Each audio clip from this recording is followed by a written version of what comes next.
You are Locked On Clemson, your daily podcast on the Clemson Tigers. Part of the Locked On Podcast Network, your team every day.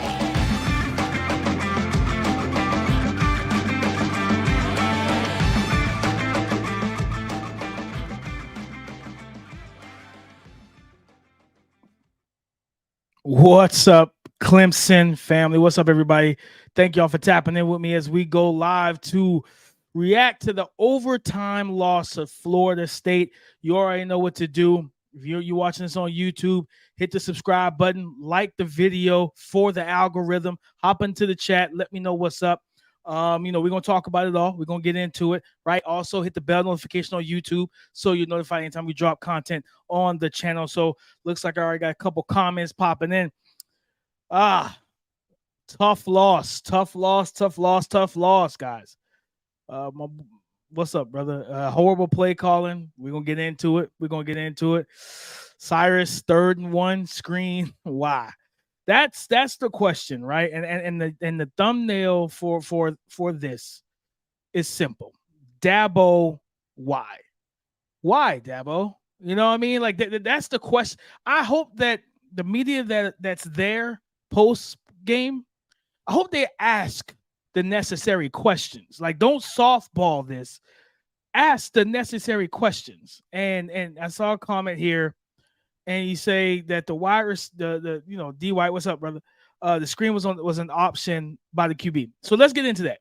This is what we call stupid coaching. This is stupid coaching. You want to know why this is stupid coaching? Because you don't put him in that position. Point blank, man. You don't put your young quarterback in a run pass option with the option being a wide receiver screen behind the line of scrimmage when your running back just got 6 inches away from a first down.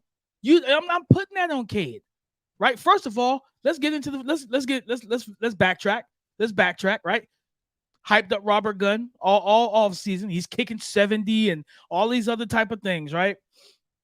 You talked about him, and he's been bad the whole time. He's been bad. He's been a bad kicker the entire time, missing extra points, getting field goals blocked, missing the field goal.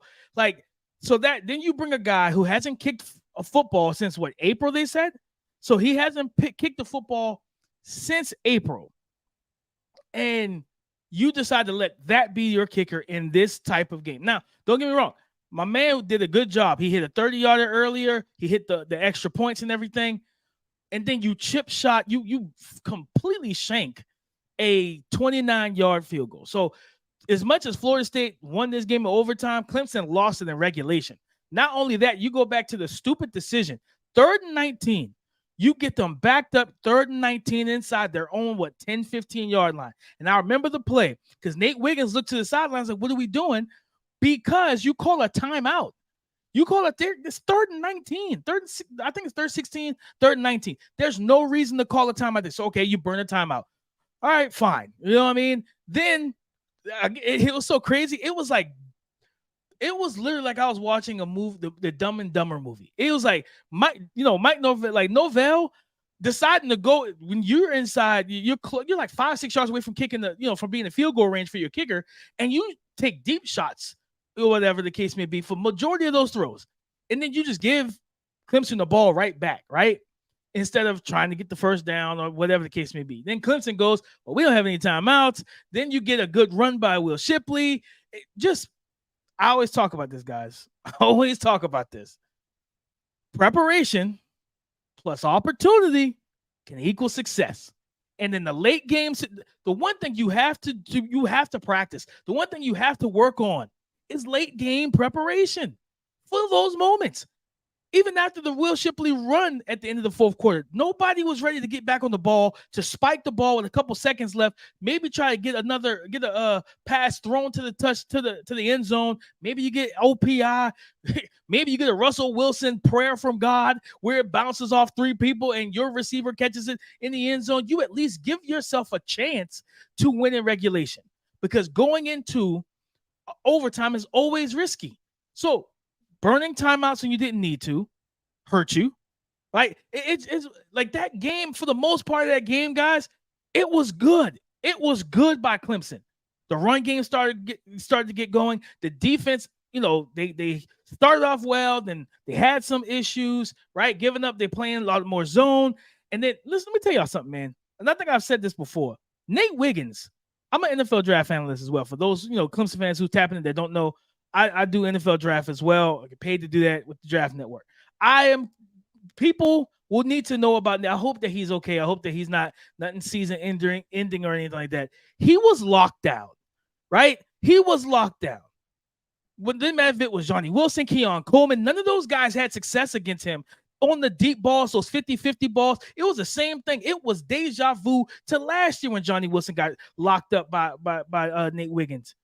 But again, you're in a situation where the coaches, like I said, it was a good game. It was a good game.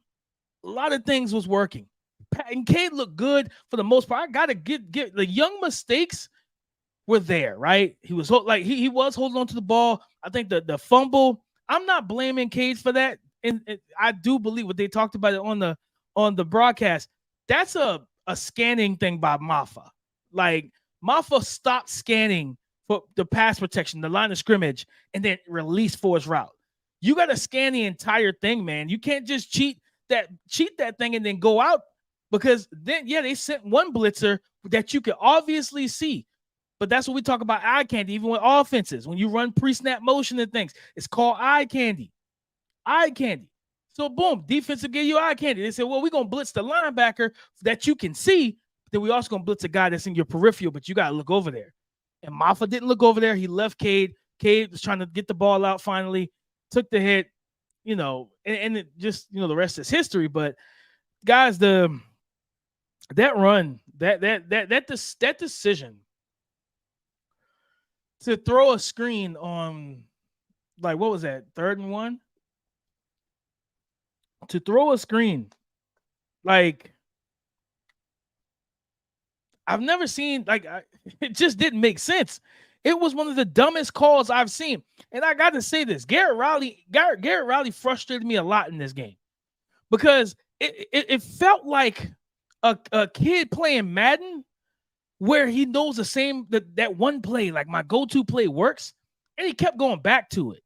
And it was the GT counter. He kept running that. And it's like, how about you just line up and just blow guys off the ball, right? Just line up and blow guys off the ball. Just a thought. Inside zone, you know what I mean? Things like that. Just a thought, man.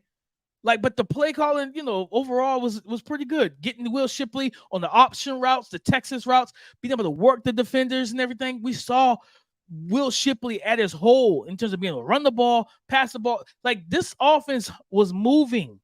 They were moving, and they looked good for majority of that game.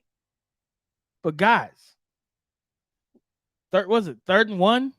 Like, not even 3rd and 1, 3rd and inches. And you say, Cade, you have, and this is, I'm gonna tell you what this is.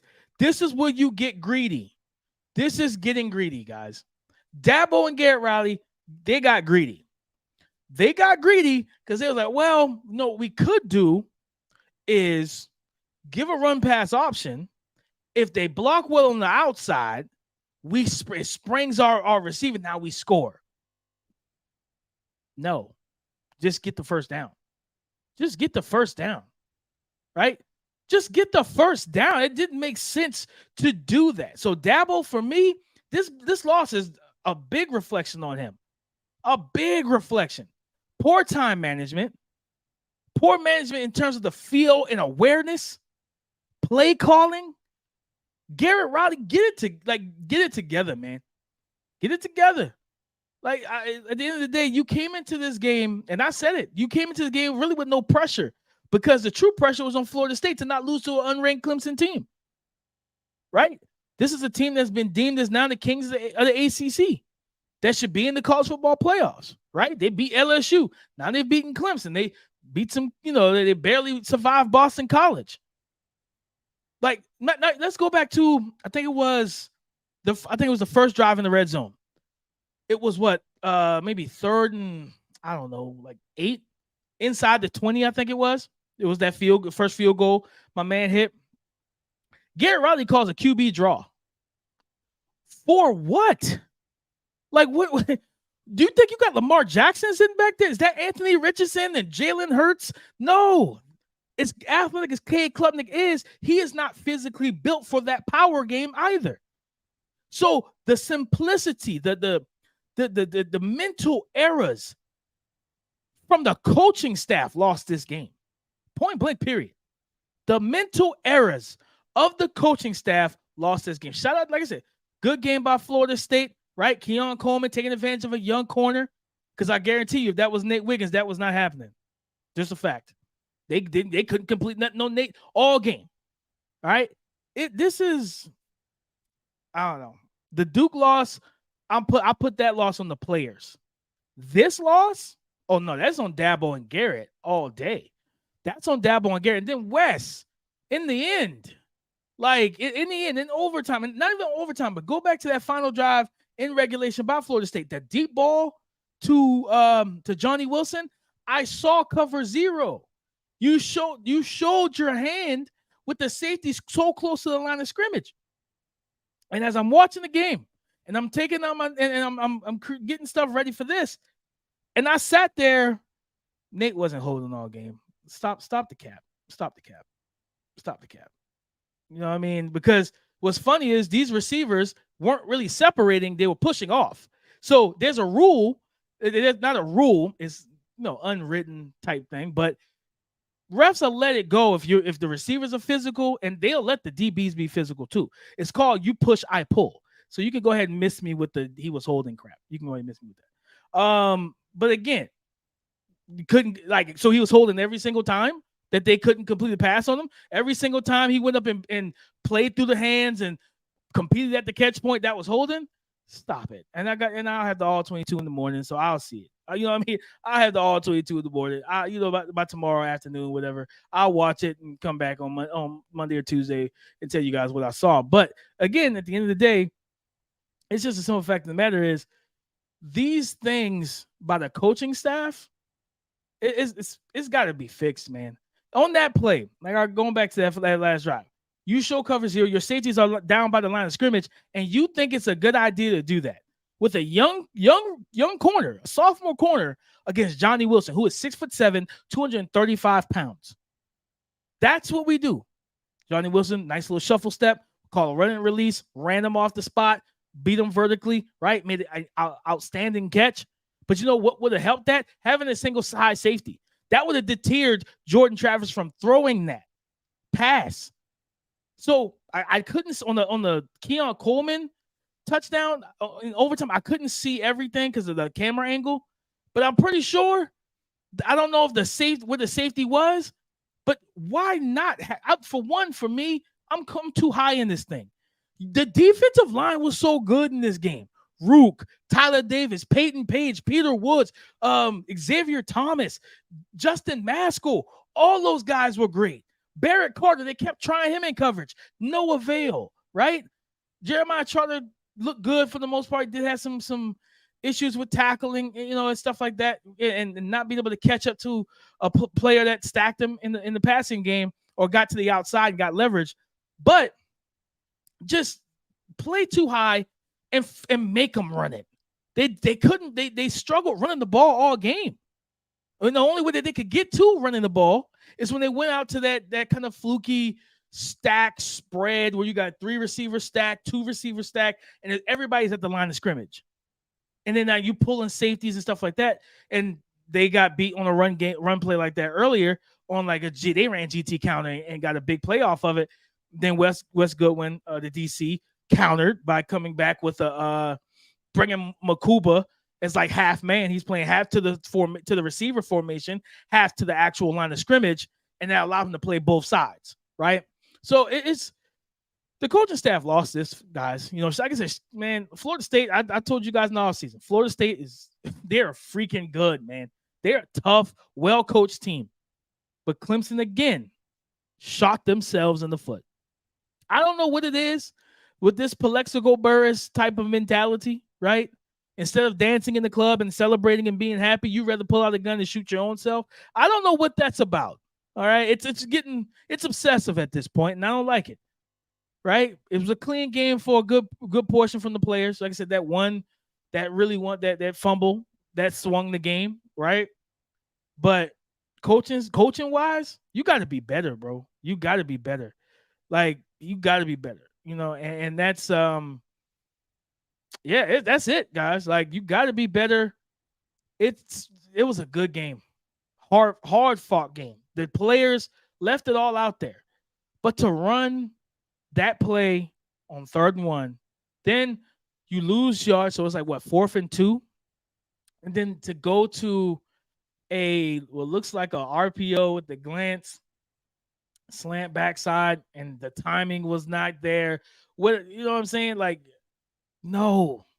If anything, you run like you can run that route, that slant, but you can run a rail route right behind it, a wheel by either Brenning Stool or Shipley, whatever. You like, I think somebody said it in the chat. You could have went split backs, pony set. You know what I mean? Where you could have showed the run, right? Like showed the run, having somebody run to the flats, whether that's Shipley, Maffa. Maffa caught the ball well. Let me tell y'all something. Maffa's a dude, man. Maffa's a freaking dude. Shipley's a stud, right? And then to me, in terms of the NFL draft stuff, he doesn't get enough recognition. This young man is an absolute baller. I love his game. Love his game. Tough, physical, gritty, athletic, right? Versatile in the passing. Guys, and that's why I say I'm not trying to even be so negative about this. Like, this team battled. This team battled and should have won this game. Because think about it. You kick that field goal, you make that field goal, and you go down and get that defensive stop. This game is over. And you got what would be, some would say, one of the bigger upsets. Like, it's like I'm telling you guys, it's insane what I saw from the coaches. Like I said, I'm gonna get into the all-22 and really break that down. Because there were some really good moments in this game, family. There was some really good moments in this game. Truly, like legit. And some moments where I'm like, you see the maturation with Cade. You see Cade taking steps. You see Cade getting better, right? I noticed they kept flipping the tackles. I'll see Tristan Lay in. I'll see Colin Sadler in. And then Blake Miller still on the right side. And he got beat a couple times around the edge. You know what I mean? Just the laboredness, he's not a good mover, man. And that was something that he didn't get beat by. It wasn't Jarrett Verse. It was their Peyton. It was the slender, explosive edge rush. And I'm like, this is not it. You know what I mean? So it's like, it's wild, man. You know, I'm looking at the comments, man. And Craig, you're right. Like I said, I'm looking at some stuff. Craig, you're right. If he picks up that blitz, we may go up to, because we were rolling. That was a big play before that, and things like that. Maffa's he's got to see that. He's got to see it. He has to see that, right? And that's just what it is. He's got to see that. It's crazy, just crazy. Maffa runs forward in the next play, 100%. You know what I mean? Like, it's that whole thing just didn't sit well with me. I'm more frustrated with losing because of coaching on 3rd down instead of the kids losing man-to-man on 3rd and 1. The coaches, man, like they're going to get this smoke. Not from me. I'm giving the smoke out. You feel me? Like, if you want to light that fire, I'm a fan of it, because you did this, coach, instead. Dabo, like, and Craig, I see your comment, right? You said coaches wanted to hand off on 3rd and 1. Craig, if they wanted to hand off, call a run. No RPO, no option at all. Run that thing.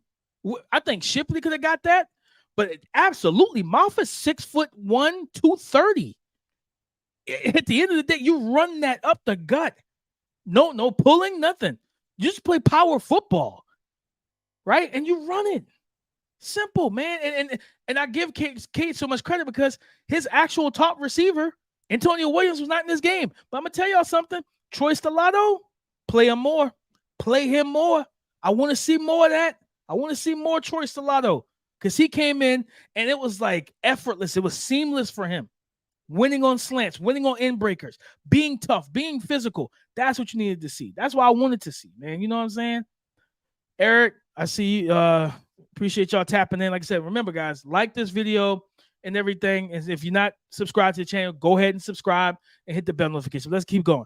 Do you think Moffitt deserves more playing time? I do. I think both him and Shipley can coexist together, as we saw today. This was one of the, I would say, game plan wise, for the most part, it was one of the better game plans I've seen all season, right? It just sucks that it ended up ending the way it ended.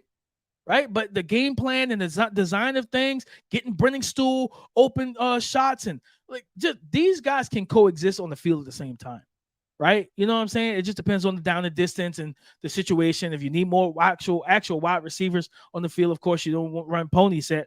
But in this situation, man, you'd absolutely play Phil Moffitt more, because that physicality, yeah, he's not going to run a 4-4. He's probably going to be more of a 4-5-5, 4-6 type of guy, but his physicality, his vision, his patience, right? His processing. People always talk about processing with quarterbacks. They never talk about it with running backs. You have to be able to read edges to outside. You got to be able to read leveraging, quickly process information as a running back. And Moffitt does that well, man. Moffitt does that well. William said, players get much respect. Coaches get the L. 100%. Coaches take this L. They just, oh yeah, like it's a done deal. Like coaches getting this smoked in this. Comes to the 1x10. You know, and can't give them the scoop and score 14 point swing. 100%, Adam. 100%. Right. And then even with that, you still had the opportunity to win this game. And listen, thank you, Nathan, because I almost forgot. Like I said, there's been some really good things. Tyler Brown is an absolute stud. An absolute stud. I can't wait till Antonio Williams is healthy again, because getting those guys on the field at the same time, like, listen, man, like, yeah, like people clown this receiving core since that Duke game, and I kept coming on here and saying this receiving core is better than people think it is. It's better than people think it is, man. Okay, and it is. Tyler Brown, Troy Salato, Antonio Williams. I'm gonna tell you one guy. I'm a little Adam Randall. I don't know about him. He's big. He's physical. I'm not asking him to run go routes, guys. I can't do it. Like, there's no separation there. I keep saying use them as mesh concept and everything like that. Drags, deep over routes, stuff like that. Use him in that way. I'm just not with the run the go ball, big fella, because he's just not that fast as a starter. And it's like it's taking too much time to separate. I'm just not with it. Will said 3 wasted timeouts. Coaches, L. Coaches, L. You know what I mean? Some of the plays a million times. Same type of plays a million times to let the defense of Florida State rally. Exactly, bro. Like I was sitting there watching them like, how many times is Garrett going to call this concept? How many times are we going to see GT counter? How many times are we going to see the slant, the glance off the RPO? How many times are we going to see these things? And I'm like, this offense needs to be expanded. And I know that you got a young quarterback, but that's no excuse, man. There's no excuse. I didn't expect Clemson to play this tight a game, so I'm pleased with the team. Klubnik will get better. Okay, that's facts. You know what I mean? They were there. Like, you know what I mean? They were there and winning. Like, make the field goal. Make a chip shot. And I'm gonna say this, man. As an NFL draft analyst, college football fan, I love college football, man. Guys, that's what I'm passionate about. I love college football. I was on the edge of my seat during this game. But let me tell you something. I'm gonna be completely honest. I don't trust college kickers. I really don't even know how college kickers go from being like, a lot of college kickers like are not good in college. Like, so I don't trust college kickers at all. And today, this season has been a clear indication of that. Like, get a TD at the end of the first half, prevent defense. Because you're right. The game started like it was 10-0, right? And we had all the momentum, and then they won. It was like a 17-7 run by Florida State. So it was just this is difficult, man. Okay, so receivers are good. I'm excited for the future. Unfortunately, this isn't our year to win the ACC, and that's true. That is very true. You know what I mean? You know, for the most part, and we like I said, at the end of the day, nothing is done yet, right? You know, Florida State still has other games they have to play, right? And a matter of fact, let me pull up their schedule real quick so I can kind of go. You know, let me just do that real quick. You know, while we're here, talking. You know what I mean? Let's do it. Why not? Hmm? Why not? Let's look at their schedule and see what, you know. And listen, and that's what I said, guys. I say this: it ain't over until the fat lady sings. In certain scenarios, it's not over. So you talk about ACC matchups that they could absolutely lose. Talking about Florida State, right? They have 2 ranked games coming up on the schedule in a couple weeks. They have Duke. Duke's going into Florida State, and then they host Miami, who's playing really good football as well. Their defense is legit. Offensively, TVD, Tyler Van Dyke looks to be back. And then they have their matchup, their interstate matchup with Florida. So here's what I'm saying. Those are 3 games they absolutely could lose. Truly. You watch the Boston College game. You watch the game today. This not a team that's invincible. They're not impossible of losing. So if they were to lose, say, 2 of those games, right? And let's just say, you know, for kicks and giggles, right? For kicks and giggles, let's see here. Like, let's look at Clemson's schedule and see what else is left. Because, you know, it does suck to be 0-2 in the ACC right now, right? You got Syracuse next week. You got Wake Forest. I think those are 2 dubs. You get back to being 2-2. So you knock off Miami, right? Knock off Miami. You go to 3-2. Beat North Carolina State 4-2, right? Now there's a big game with Notre Dame coming up after that. Then you got Georgia Tech. So yeah, you go to 5-2. If you knock off North Carolina, you can go 6-2. All it takes is for Florida State to drop 2 games. Duke, same thing. I'm trying to see if I can look up their schedule really quickly and see what ACC games that they have. They have Florida State. They have Wake Forest, NC State. Duke actually has Notre Dame next week. That's going to be big. And then, of course, North Carolina on November the 11th. So at the end of the day, guys, all I'm saying is this. Nothing is absolutely done. But, you know, it is what it is. John said Clemson's not the same program anymore. They're just another ACC program. Sure, kid. I guess. I don't know how you watch that game and be like, oh, it's just the same. Whatever. Do you think? FSU fan, Mr. B-Town 300, FSU fan here. Good game. Y'all are underrated.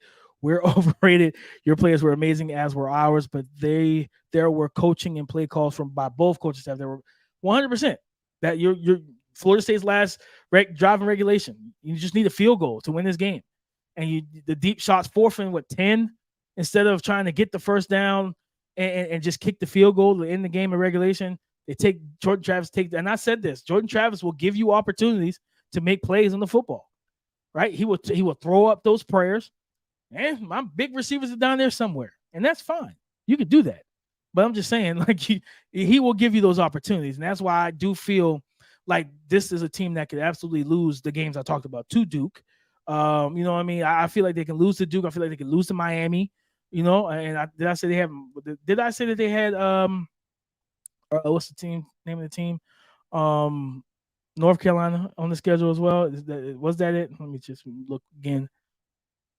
No, Florida. It was a Florida game. So they absolutely could. But, you know, play calling was bad, 100%.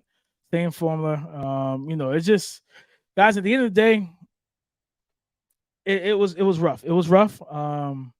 It was a rough ending. The game, for the most part, was great. Those players, man, tip the cap to those Clemson football players. Tip the cap to Cade, the run game. You know, they woke up and got going. A lot of things just did not go well late in that game. Like we keep talking about, you know, and I'm going to end it here.